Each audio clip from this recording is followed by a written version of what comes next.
There are certain rules and tropes in WWE that have become incredibly outdated. In relation to rules, there are rules that exist in a wrestling match that have been around for decades, yet they make no logical sense and are rarely enforced.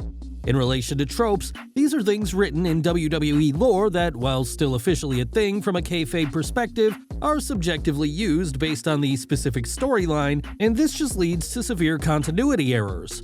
So with that being said, let's look at 10 outdated rules and tropes in WWE.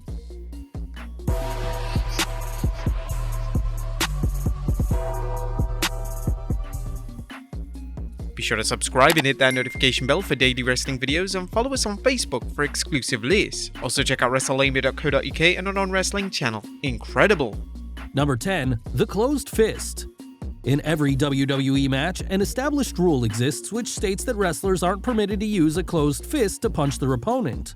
However, over the years, this rule has been heavily relaxed, so much so that certain wrestlers use punches as signature and even finishing moves. The logic behind closed fists being banned is that if open fists were legal during a match, then there would be a knockout just minutes into the match, and WWE would quickly turn into UFC 2.0.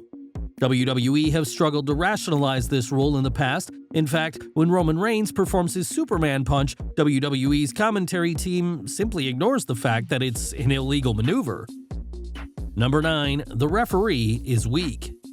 Since WWE referees began to be incorporated into spots and matches, there is a common trope which relates to how they react and sell to any form of damage. When a referee takes a bump in a match, they are out of action for several minutes, even when they just get knocked over. Naturally, the reason for this from a storytelling perspective is so a wrestler can cheat or interference can go down, but it makes the referee in question look insanely weak. How does a simple knockdown render them unconscious? This is a common trait that is unlikely to ever go away. Whilst it certainly creates compelling drama, it's become rather stale as a predictable spot, and perhaps it's time for major companies such as WWE to rework the spot with a modern-day spin. 8. Automatic rematch clauses.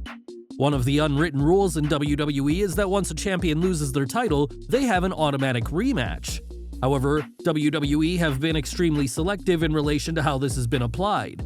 For instance, if the story WWE is telling at the time doesn't warrant a championship rematch, WWE will simply ignore the rule as if it doesn't exist.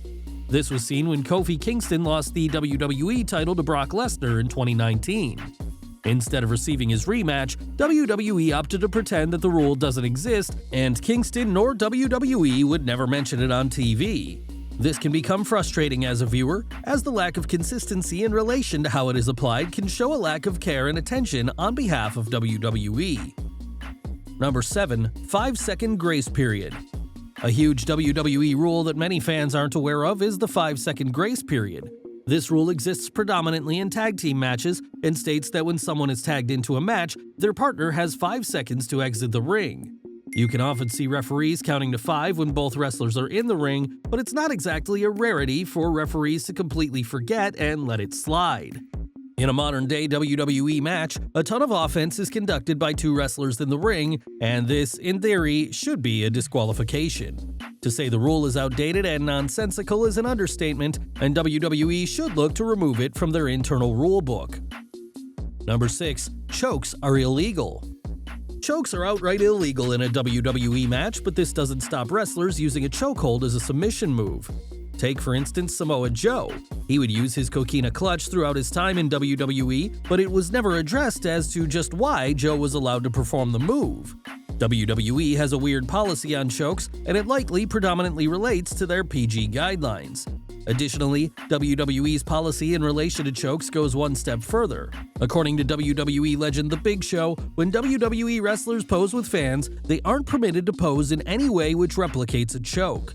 The Big Show has revealed that he's received several letters from WWE's legal department insisting he doesn't mimic a chokehold in any way, shape, or form. Number 5. WWE's formal dress code. In 2004, Vince McMahon implemented a dress code for WWE wrestlers and personnel. This meant that wrestlers, upon arriving to WWE TV, had to wear smart business clothing. WWE executive Bruce Pritchard would discuss the implementation of the dress code on his Something to Wrestle podcast, and he has stated that Randy Orton absolutely hated the new ruling. He stated, God, you know, Randy Orton, as a matter of fact, Randy was like, why can't I just wear nice jeans? And jeans were on the X list. Randy didn't like it, and you know, I think that most of the guys looked at it like, kind of rolled their eyes and said, okay, we'll do it, but there was nobody that was, yay, we've got a dress code, because the guys that dressed were already doing it. I think that it came down to seeing the guys that were dressed that looked really good like Batista and all those guys. It was like, god damn, they look sharp. And somebody walks in behind them with shorts and flip-flops or a Tommy Bahama shirt and Nike shoes, and you go, god damn. It was a combination of a lot of things that got us to that point. This rule is still ridiculed and criticized to this very day, and with Vince McMahon being officially out of the picture, it's no doubt time to remove the dress code policy from the company. Number 4. Rope breaks in no DQ or gimmick matches. One of the most nonsensical things about certain gimmick matches is that rope breaks apply. Take, for instance, the Elimination Chamber match, which has been a WWE staple since 2002. Even though the match is a no DQ, rope breaks still apply and are still enforced by referees. Why is this? A great example of this in action is the acclaimed WWE title chamber match from 2019. The final two of the match were Daniel Bryan and Kofi Kingston. When Bryan applied the yes lock, Kingston reached the ropes and Bryan simply let go. Bryan wouldn't be disqualified if he continued using the hold and Kingston passed out, so what is the logic in letting go?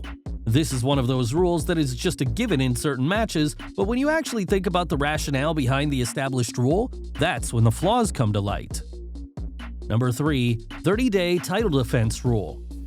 A commonly used rule in WWE is that champions have 30 days to defend the title or they will be stripped of their respective championship. This has been seen a number of times throughout WWE history. One time was 2017 when Naomi went down with an injury. WWE's explanation of Naomi being stripped of the SmackDown Women's title was that she would be unable to abide by the 30-day ruling. When this happened, fans were quick to criticize WWE for only applying the rule when it suited the storyline. Brock Lesnar, who has been a part-time world champion on and off for the past several years, has never once abided by the 30-day rule. In fact, he's gone months at a time without defending the title. This has also been seen recently with undisputed WWE Universal Champion Roman Reigns. Since taking on a part-time schedule, Reigns has missed a number of pay-per-view events, which means he has also broken the 30-day rule. Number 2. The 5 count. One of the rules every single WWE fan knows is the 5 count. This relates to when a wrestler reaches the ropes, then they have till the count of 5 to break the hold in question.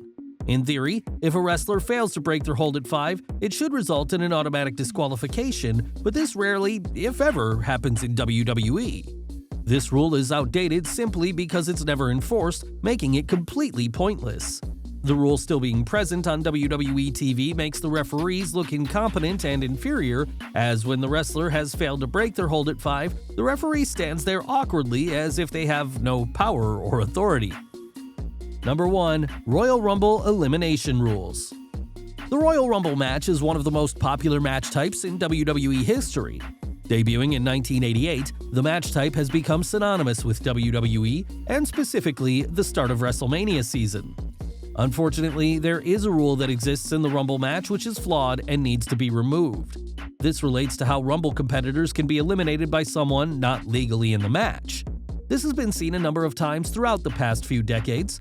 A wrestler not legally in the match will enter the Rumble match, proceed to eliminate their arch-rival, and this elimination will then, for some reason, stand. This has also been seen when a previously eliminated wrestler comes back into the match to get revenge on the person who eliminated them. It's unlikely that this rule is ever going to change, as WWE view it as a storytelling device rather than anything that respects the integrity of the Rumble match itself. Well guys, there you have it, 10 outdated rules and tropes in WWE.